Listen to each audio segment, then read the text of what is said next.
shacabka muqdisho oo mashaakilo fara badan horay ula daala dhacayay ayaa maalmahan dambe waxaa dhib weyn oo halis nololeed ah ka soo food saaraysa korontada inta badan guryaha muqdisho isticmaalaan ee shirkadda beeko xilligelinkii dambe ee jimcihii aan ka soo gudubnay 15 qof ay ku dishay maanso ka dhalatay baallaha shirkadda beeko oo ku soo dhacay xaafadda cusub ee daarusalaam ee degmada yaaqshid ayaa maanta isla korontada shirkadda beeko waxay dab xooggan ka kicisay xaafadda siliga ee degmada wadajir sida idaacadda shabeelle uu xaqiijiyey milkiilaha guriga uu ka bilowday debkaasi oo lagu magacaabo cabdidheere waxaa ku basbeelay gurigiisa iyo 3 guri oo kale oo ku yaalla isla xaafaddaasi siliga mashaqadaasi ay geysatay korontada beeko ayaa waxaa alla mahadi laga badbaadiyey carruur yaryar oo guryaha gubtay ku jiray xilliga debkaasi uu kacayey waxaa xusid mudan sida milkiilaha uu noo xaqiijiyey in markii debku bilaabanayay ay u qayla dhaamiyeen shirkadda beeko si korontada loo jaro islamarkaana aysan dheg jalaq u siinin catawgooda guriga dhow dambasu noqdo hal shay oo ay ka guntadaan ogama badbaadin guryo kaloo deriska waxayana waa gubtan haa wallaahi waa dhowr guri waayo saddex reerooba kaloo meelaha korontada sabab ah beeko waataa beeka macnaha koronta maasadu ay ka kacdo marka anoo weliba dhahayna naga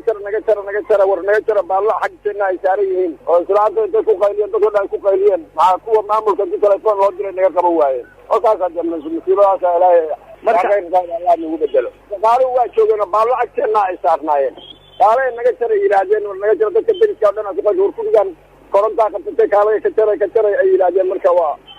nagu dhageysteen maruu guriga gubtay intay yimaadeen ay jareen sida dhibanahaasi gurigiisa ay basbeelisay korontada beeko uu xaqiijiyey howlwadeennada shirkadda beeko ayaa indhahooda ka fiirsanayey xilliga hantidiisa iyo dad Soomaaliyeed guryahooda ay ku basbeelayeen korontadaasi beeko khubaro arrimaha debka ah ayaa qaba halista soo noqnoqotay ee shirkadda beeko oo ah shirkadda ugu weyn ee inta badan debka ay ka qaataan guryaha iyo goobaha ganacsi ee muqdisho in ay ugu wacan tahay in ay ka shaqeeyaan shirkaddaasi dad aan wax aqoona u lahayn xirfadda debka kuwaas oo qaarkood la sheego in ay yihiin dhallinyaro miyiga inta laga keenay qaab garab ah looga howlgeliyey shirkaddaasi kadib markii tababarro aan buurnayn la siiyey kuma koobna guryaha danyarta meelaha laga dareemay cabsida korontada beeko mar sii horraysay intiinii la socotay ee ka dhegaysatay shabakadda warbaahinta shabeelle waxaa korontadaasi ay dab ka kicisay guriga wasiirka arrimaha gudaha iyo federaalka xukuumadda Soomaaliya tani ayaa loo arkaa mas'uuliyad darro ay xambaarayaan dhibaatadii bini'aadanimo ee ka dhalata mas'uuliyiinta shirkaddaasi beeko reer muqdisho ayaa ku qasbanaaday in ay u nuglaadaan halista shirkadda beeko maadaama ay shirkaddaasi majaxaabisay ganacsatadii kale ee lahaa shirkadaha iyaguna bixin jiray debka oo xilligii ay shaqaynayeen dadku khiyaar u lahaa in ay u beddeshaan meel kale haddii uu qanci waayo adeegga shirkadda debka siiso